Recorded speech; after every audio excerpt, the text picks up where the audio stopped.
موت سے کسی کو چھٹکارا نہیں، جو بھی اس دنیا میں آیا ہے جانے ہی کے لیے آیا ہے۔ اس دنیا میں آنے کی ترتیب تو ہے مگر جانے کی ترتیب نہیں۔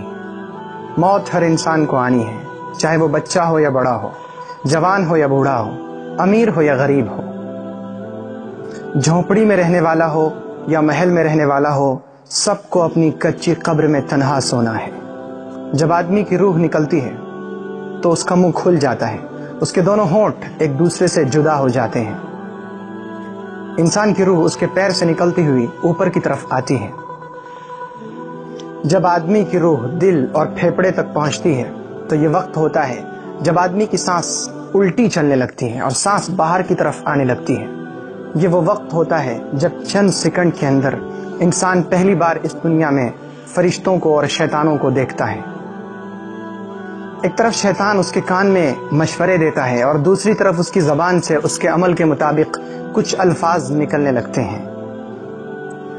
اگر انسان نیک ہو تو اس کا دماغ اس کی زبان کو لا الہ الا اللہ محمد الرسول اللہ پڑھنے کی تلقین کرتا ہے، اور اگر انسان بدمعاش، بدطینت، بدمزاج ہوتا ہے تو اس کا دماغ عجیب کنفیوژن اور ہیبت کا شکار ہو جاتا ہے۔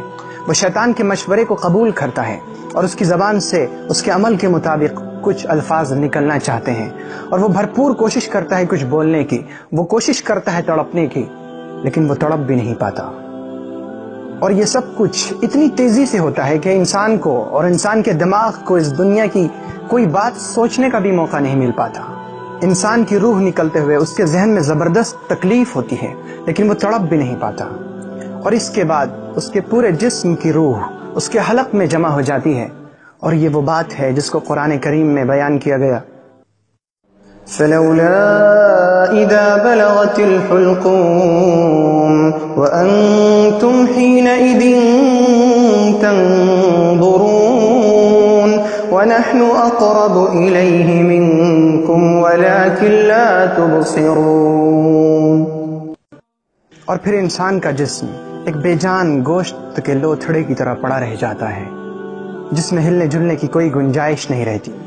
آخر میں حلق اور دماغ سے روح نکل جاتی ہے اور آدمی کی آنکھیں کھلی رہ جاتی ہیں، اس کی پلکیں پلٹ جاتی ہیں، اور اس کے بعد حلق اور دماغ کی روح بھی کھینچ لی جاتی ہے، اور آدمی کی آنکھوں کی پتلیاں اوپر چڑھ جاتی ہیں، اور پھر انسان کی زندگی کا وہ سفر شروع ہوتا ہے جس کا احساس اس دنیا میں موجود لوگوں کو نہیں ہو سکتا۔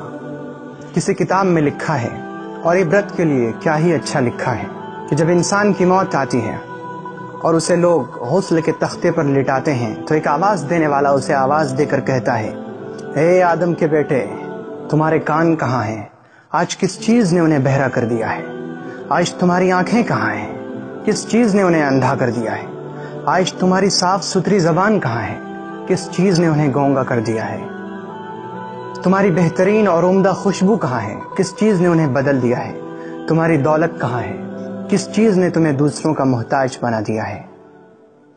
پھر جب اس کی لاش قبر میں رکھی جاتی ہے تو ایک پکارنے والا اسے پکار کر کہتا ہے، اے آدم کے بیٹے، تم نے دنیا کی دولت جمع کی تھی یا دنیا نے تمہیں اپنے چنگل میں پھنسا رکھا تھا؟ اے ابن آدم، تم نے موت کی تیاری کی تھی یا موت نے تمہیں اچانک آ پکڑا؟ اے آدم کے بیٹے، میں نے تمہیں مٹی سے پیدا کیا تھا، اور آج پھر دوبارہ میں نے تمہیں مٹی میں واپس کر دیا ہے، اور جب میں نے تمہیں مٹی سے پیدا کیا تھا اس وقت تمہارے کاندھے خالی تھے، لیکن آج جب تم دوبارہ اس مٹی میں واپس آ رہے ہو تو تمہارے کاندھے پر تمہارے گناہوں کا بوجھ لدا ہوا ہے۔ اور جب مردے کی پہلی رات ہوتی ہے، ایک تاریک اور اندھیری رات، قبر کی پہلی رات، تو ایک پکارنے والا پکار کر کہتا ہے، اے آدم کے بیٹے، آج تم ایک ایسی رات گزارنے والے ہو جس کی صبح میں کوئی مؤذن اذان نہیں دے گا، جس کی صبح میں تمہیں کسی نیک عمل کی طرف نہیں بلایا جائے گا، کیونکہ نیک عمل کرنے کا وقت گزر چکا ہے۔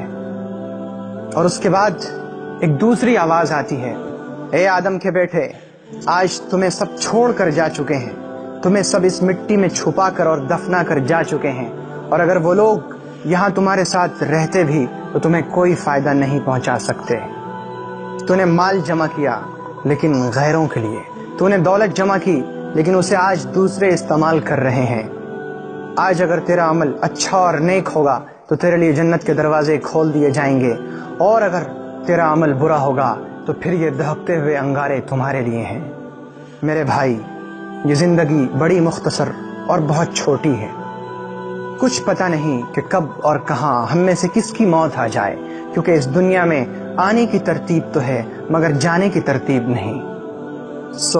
ہماری پوری زندگی کی کوششوں کا محور یعنی سینٹر یہ ہو کہ ہم دنیا کا کوئی بھی کام کریں مگر اس طریقے پر کہ اللہ ہم سے ناراض نہ ہو، تاکہ جب ہمارے اس دنیا سے جانے کا وقت آئے تو پھر ہمارا دماغ دنیا کی الٹی سیدھی چیزوں کے بجائے ہماری زبان کو لا الہ الا اللہ کی تلقین کرے، اور ہمیں جب اس دنیا سے رخصت ہو رہے ہوں تو ہماری زبان پر وہ کلمہ ہو جس کے بارے میں رسول اللہ صلی اللہ علیہ وسلم نے فرمایا کہ جس کا آخری کلمہ لا الہ الا اللہ محمد رسول اللہ ہوگا وہ ضرور جنت میں داخل ہوگا۔